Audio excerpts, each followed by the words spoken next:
हमारा जो एनवायरनमेंट है वो लिविंग थिंग्स से मिलकर बना है और नॉन लिविंग थिंग्स से बनने के बना है, तो डेफिनेटली इसके कंपोनेंट्स भी यही होंगे। तो जो लिविंग कंपोनेंट होता है एनवायरनमेंट का उसको बोल देते हैं हम लोग बायोटिक कंपोनेंट, और जो नॉन लिविंग होता है उसको बोल देते हैं एबायोटिक कंपोनेंट। तो इंग्लिश में मोस्टली क्या होता है, जिसके आगे ये प्रीफिक्स लग जाता है ना ए, इसका मतलब उसका अपोजिट हो जाता है। जैसे सोशल के आगे लगा दिया हम लोगों ने ए सोशल, ठीक है। सीमेटिक के आगे लगा दिया ए सीमेटिक, ए मतलब उसका अपोजिट हो जाता है। बायो मतलब लाइफ, यानी जिसके अंदर लाइफ होती है, जो लिविंग थिंग्स होती हैं। ए बायोटिक मतलब जिसके अंदर लाइफ नहीं होती है, जो नॉन लिविंग थिंग्स होती हैं।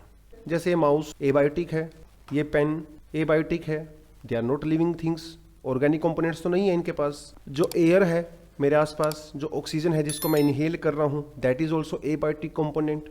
जो सन से मुझे हीट मिल रही है, that is also a biotic component.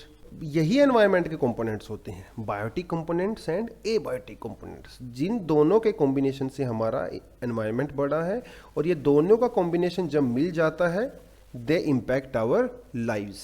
So that is the component of your environment. अभी इसको हम थोड़ा सा जो है डिटेल में जाके देखेंगे कि एनवायरनमेंट के जो है बायोटिक कंपोनेंट्स कौन कौन से होते हैं। तो बायोटिक का एक तो सिंपल सा मीनिंग समझ गए होंगे आप, जो चीज़ें सांस लेती हैं या जो चीज़ें जो है वो अपना फूड खुद से बना सकती हैं, जैसे प्लांट्स हो गए, तो they are basically living things. Green plants आप देख सकते हो यहाँ पे, they are an example of biotic component. Non green plants भी होते हैं, ठीक है, वो भी हमारे जो है बायोटिक कंपोनेंट का पार्ट होते हैं।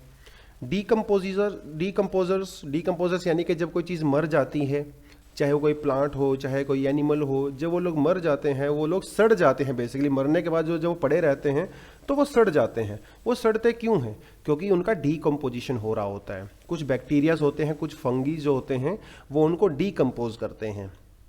डीकम्पोज करने के बाद वो जो है सोइल के अंदर ही मिक्सअप हो जाते हैं, और वो हमारा जो मटीरियल और जो न्यूट्रिएंट्स हैं वो रिसाइकिल होता रहता है, तो उनको बोलते हैं डीकम्पोजर्स, ठीक है। They are also biotic component.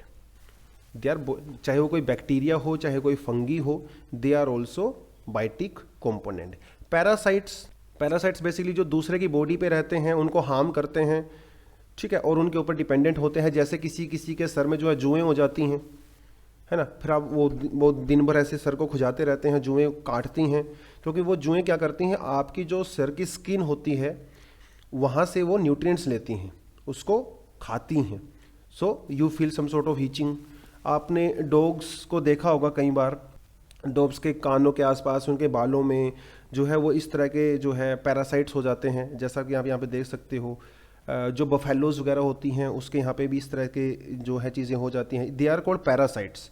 तो ये जो दूसरी लिविंग जो थिंग्स होती हैं, दूसरे लिविंग जो ऑर्गेनिजम्स होते हैं, उनके स्किन के ऊपर या उनकी बॉडी के ऊपर सर्वाइव करते हैं, यही इनका सर्वाइवल का कारण है, ठीक है। They are also living components of the environment.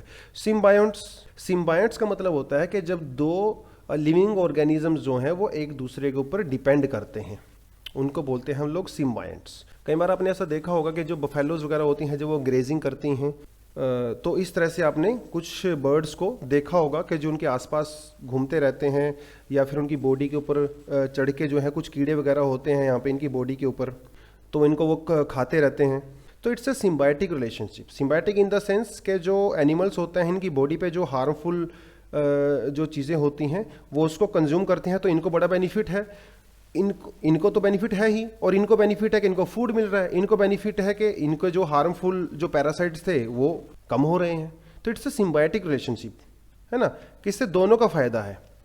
तो हम भी जो रहते हैं अपने आसपास, तो भैया हम भी दूसरे ऑर्गेनिजम्स के साथ जो है रिलेशनशिप में रहते हैं, उनसे हमें बेनिफिट मिलता है, हमें उनको हमसे बेनिफिट मिलता है। इट्स अ सिम्बायोटिक रिलेशनशिप, ठीक है। इसको हम थोड़ा सा डिटेल में बाद में पढ़ेंगे जब मैं आपको इंटरेक्शंस के बारे में पढ़ाऊंगा, अलग अलग तरह की इंटरेक्शंस होती हैं। That is the thing. Animals तो खैर इसके बारे में तो क्या ही बताना, they are of course biotic component. Man, they are also like us, ठीक है, वी आर बायोटिक कंपोनेंट्स। तो ये सारे के सारे जो है बायोटिक कंपोनेंट्स हैं। इन सब की चीज़ों के बीच में एक कॉमन चीज़ है, all of them are living components, ठीक है, they have a life. Abiotic के अंदर यानी कि जिसके अंदर लिविंग वो ऑब्जेक्ट कंपोनेंट्स नहीं होते हैं, they are not made up of organic matter. Energy, radiation, temperature, water, atmosphere, gases, gravity, topography, soil, they are not living, that is why they are called abiotic.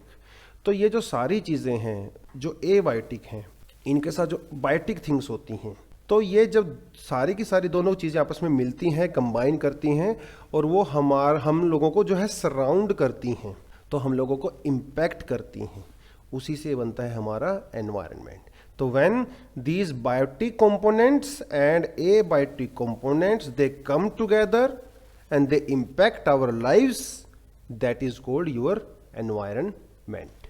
यही जो दो component होते हैं हमारे biotic और एबायोटिक, यही दोनों component हमारे इकोसिस्टम के भी होते हैं।